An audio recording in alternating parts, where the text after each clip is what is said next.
Welcome to RCRV. I am super excited because today we're gonna give you the first look at our new generator.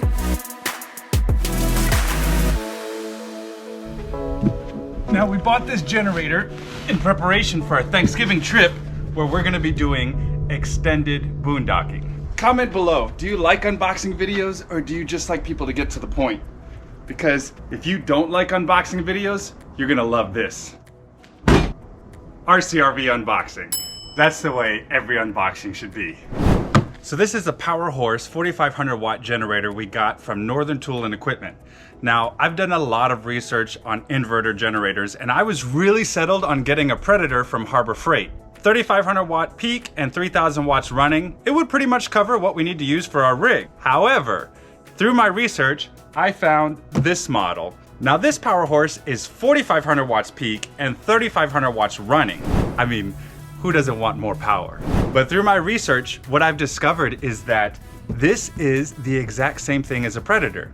Let me explain. As you can probably see, the molding is exactly the same as a Predator. The handles are the same. In fact, these cover plates are actually interchangeable with the Predator model. If you open this up and look at the engine, not only is it the exact same size engine, it is the exact same engine. In fact, in my research, the only thing I could find different was the inverter panel that's built into this, giving it a little more power over the Predator. Now, if we look on the side here, it's pretty much your typical inverter generator. You have your 110 ports and your 30 amp plug. Now, one difference I saw between this Powerhorse and the Predator is that this already has an RV 30 amp plug built in. If you look at the Predator, its 30 amp plug is a twist lock plug. You need an adapter in order to be able to plug your RV into it. You got your push button start, you got your choke and run. It also has your USB ports and your parallel connections if you want to connect a couple of them together. Now I'm not going to do a full working review on this because we want to be able to use it and give you guys our honest feedback. However, there were a few questions that I had before I purchased this that I'm going to cover in this video to maybe help you shopping for generators.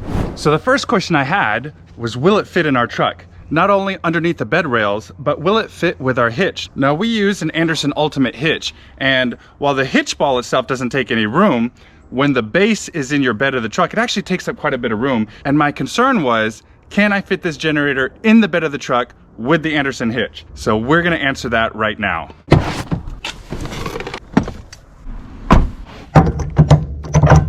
This is one of the things I love so much about these Anderson hitches, especially if you're a part-time RVer. They're so light, you can take them in and out of your truck. If you're a weekend camper, they're really awesome.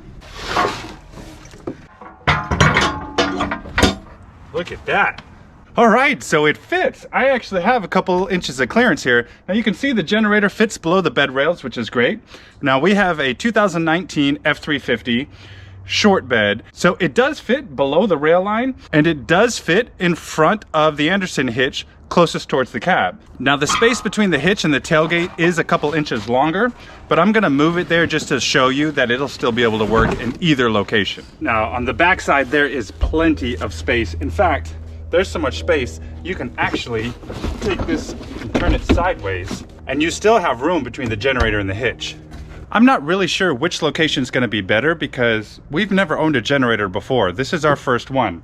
I'm going to assume with the fifth wheel that putting it closest to the cab is going to be the best solution because we're going to have to get that kingpin in and out from this hitch. I'll circle back to that topic when we do our full performance review on this generator. So the second question I had was about the weight. Now the paperwork says this is right under 100 pounds. So what we're gonna do is I'm gonna scale it to make sure that the weight is accurate. And then I'm gonna try to give you a reference of some things so that you understand what that weight actually is.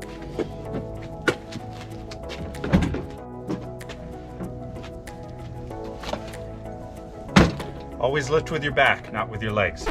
No, I'm joking.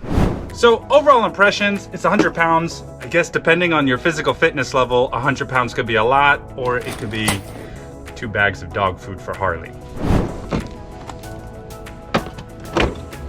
101.4. Now keep in mind this generator is empty, it doesn't have any fuel in it. When you add fuel, it's gonna add a little bit of weight. It does have a 2.5 gallon fuel tank. So I have a couple of things here that most RVers will be familiar with, and I'm gonna scale those to try to give you guys an accurate sense of what it's like to lift 100 pounds. All right, for those of you with travel trailers out there, you'll like this one. This is the equalizer weight distribution hitch to our old travel trailer, and I'm gonna scale it to give you guys a good sense of the weight.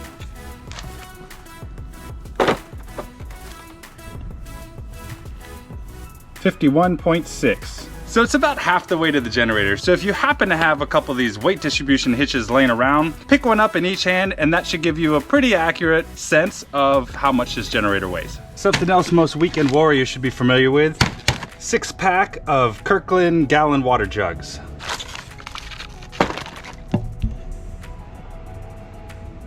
$52.4.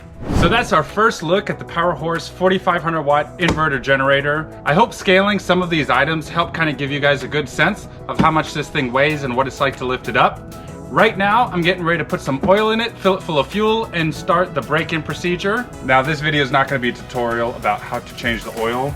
If you need a video to show you how to change the oil in a gasoline engine, maybe stick with the campgrounds. What? I can't say that? Maybe stick with shore power.